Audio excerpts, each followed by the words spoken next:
A little girl tugged at Karoline's sleeve, her tiny finger pointing at the delicate cross necklace resting against Karoline's collarbone. Her voice was soft but unwavering. "What does your necklace mean?" The question was simple, yet it carried a weight that made Karoline pause. The scent of fresh coffee and warm pastries filled the Lawrenceburg Community Center, blending with the hum of conversation. It was the kind of place where neighbors still knew each other by name, where life slowed down just enough for real connections. Karoline stood by a folding table stacked with pamphlets, shaking hands and sharing warm smiles.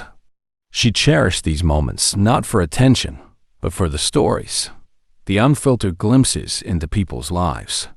Then came the tug, gentle, persistent. She glanced down. A little girl, no more than 7, stood there. Chestnut curls framed her freckled face, wide brown eyes fixed on Karoline's necklace. "Hey there," Karoline said, crouching to her level. "What's your name?" A shy pause. Then, a whisper. "Samantha." "Nice to meet you, Samantha." But Samantha's focus didn't waver. She pointed again. "What does it mean?" Karoline opened her mouth, but no words came. The room still buzzed with chatter, yet everything around her faded. That cross had rested against her skin for years, a silent marker of something bigger than herself. And now, for the first time in a long time, someone was asking her to explain it. Her mind drifted back to a night she had spent years trying to forget. Some memories never fade, no matter how much you wish they would. She had been 19, a freshman at Belmont University. Juggling classes, 2 part-time jobs, and the sinking feeling that she wasn't good enough. Faith had always been a part of her life, but in those days, it felt distant. She went through the motions Sunday services, whispered prayers, but it all seemed hollow. Then came the phone call. Just after midnight, her dorm room dimly lit by her laptop screen. Studying for an exam she already felt doomed to fail. The vibration of her phone barely registered at first. She almost didn't answer. But she did, and everything changed. Something told her to answer. The moment she heard her mother's voice, she knew. Her grandmother, the woman who had taught her to bake biscuits from scratch, who always smelled of lavender and spoke of faith as if it were as real as the ground beneath their feet, was gone. A sudden heart attack. No warning. No goodbye. The next hours blurred. Her roommate's quiet sobs, the icy numbness in her chest, the suffocating weight of knowing she would never hear her grandmother's voice again. For the first time in her life, Karoline felt truly alone. The next morning, she packed a bag, booked a bus ticket home. Her hands moved, but she felt disconnected, as if watching someone else live her life. When she arrived, nothing felt right. The house was the same, but the air was heavier. Her grandmother's chair sat empty. A silence filled the space, thick with words left unsaid. That night, unable to sleep, she wandered into her grandmother's bedroom. The scent of lavender still clung to the blankets. On the nightstand, something caught her eye, a delicate gold chain, its cross pendant resting on the worn pages of a Bible. Her grandmother had worn that necklace every day. Karoline picked it up, the cool metal pressing into her palm. It felt different, heavier, as if it wasn't just jewelry, but something more. Something she wasn't ready to understand. Yet, sometimes faith finds you before you're ready. She clenched the necklace so tightly the edges dug into her skin. She expected comfort. Instead, she felt anger. How could God take someone so full of love, so steady in faith, and leave her here, drowning in questions she couldn't answer? People talked about finding peace in loss, trusting that everything happened for a reason. But that night, none of it made sense. Still, she slipped the chain over her head. The pendant rested cold against her chest, unfamiliar. Then, the weight became too much. She broke. Tears came hard and fast, shaking her body as she sank onto the bed. This wasn't quiet grief. This was raw, breathless, all-consuming. She curled into herself, forehead pressed against her grandmother's quilt, lavender still lingering in the fabric.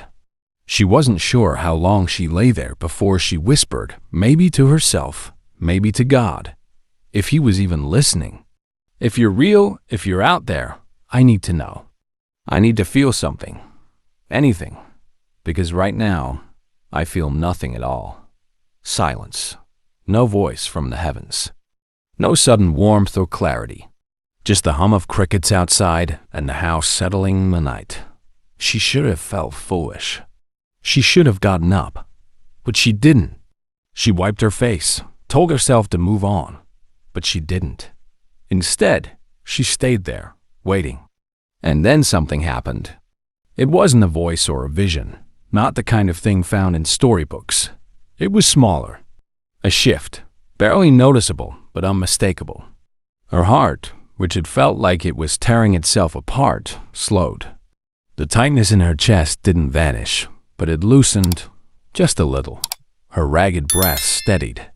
And somewhere deep inside, where only she could feel it, a whisper of warmth settled into the coldest parts of her.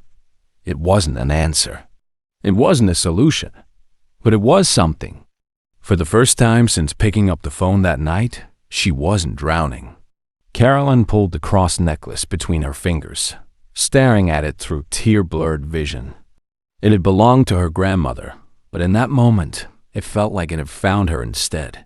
She didn't know what came next. Didn't know if Faith would ever feel the way it had when she was a child, unquestioning, easy. But she knew one thing. She wasn't alone. And that was enough to keep going. Faith isn't a single moment. It's a journey. The days after her grandmother's passing felt like moving through water, slow, heavy, uncertain.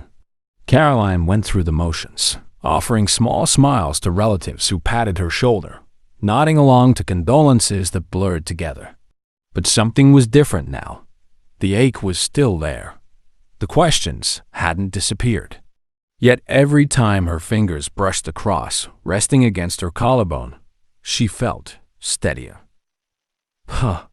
A week later, she returned to Belmont. Stepping off the bus, she expected the loneliness to crash over her again. But instead, there was something else, a quiet strength. One night, about a month later, Karoline sat in the student lounge, flipping through a textbook without really reading it. Across from her, Brandon, a classmate she barely knew outside of shared lectures, slumped into a chair. His eyes were rimmed red, hollow. "You okay?" she asked.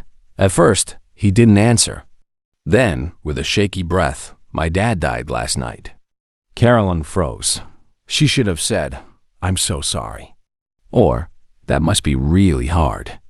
But those words felt thin, like they could slip through the cracks of his grief and disappear.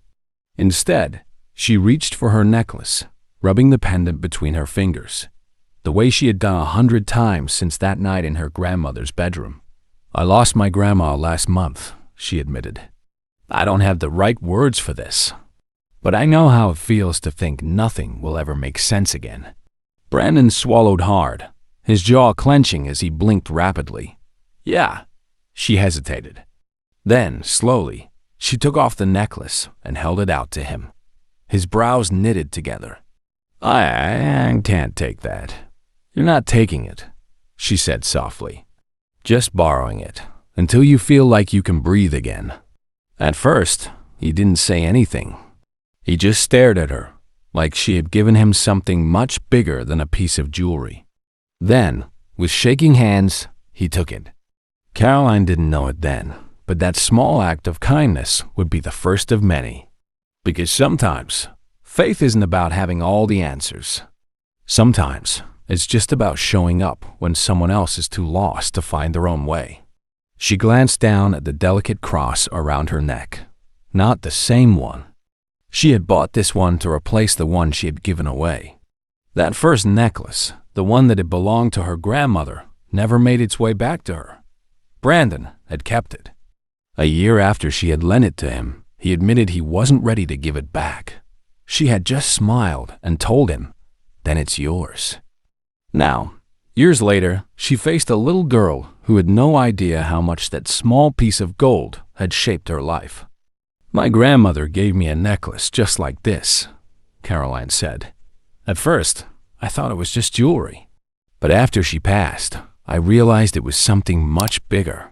It reminded me that even when I felt alone, I never really was." The little girl's eyes flickered with something Karoline recognized. A quiet understanding, a familiarity beyond her years. "My mom used to wear one," the girl whispered. "She had to sell it," she added, voice barely audible. "We needed food more than jewelry." Karoline's chest tightened. She didn't need to ask where the girl's mother was now. The answer was already there, in the way her voice trembled. She reached behind her neck and unclasped the chain. The little girl's eyes widened as Karoline placed the necklace in her palm. "It's yours now," she said softly. The little girl's fingers curled protectively around the necklace, her face showing emotions Karoline instantly recognized. Gratitude, disbelief, and something deeper. Only a child who's been through too much too soon could understand. A woman stepped forward from the crowd, her hands trembling slightly. Karoline knew this was the girl's mother before she even spoke. I don't know what to say," the woman murmured, her voice thick with emotion, her eyes shifting between Karoline and her daughter.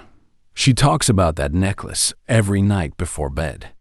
The one I had to sell. I never thought she'd have another one." Karoline smiled softly. "Now she does." The mother's lips trembled, and she exhaled shakily. "Thank you," she whispered, her voice breaking.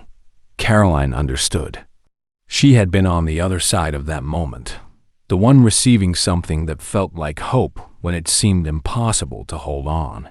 The crowd, once silent, shifted. A man stepped forward, his hands calloused from years of work. He handed the mother a wad of cash for groceries. "It's not charity," he said. "It's just the right thing to do." One by one, others followed. A gift card, a bracelet, small acts of kindness rippling through the room.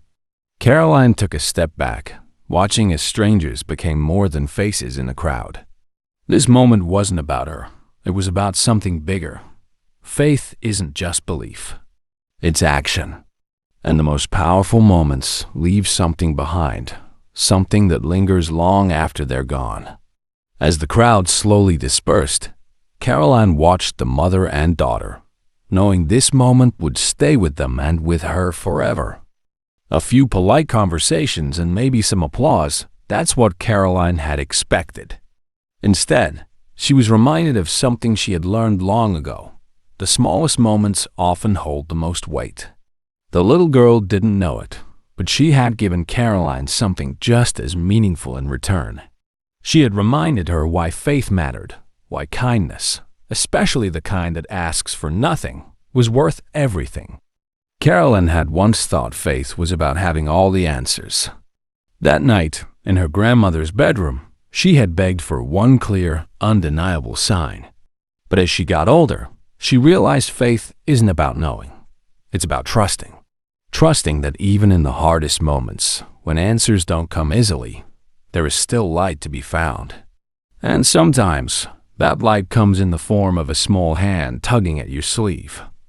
Karoline exhaled, warmth settling in her chest. She turned to leave, but before she could take a step, the little girl tugged at her sleeve again.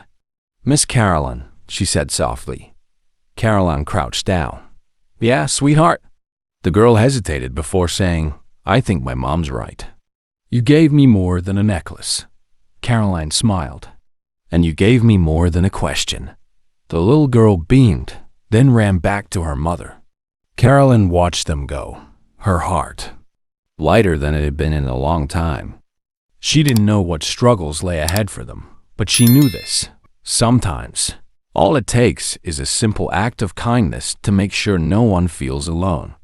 If this story touched you in any way, don't keep it to yourself.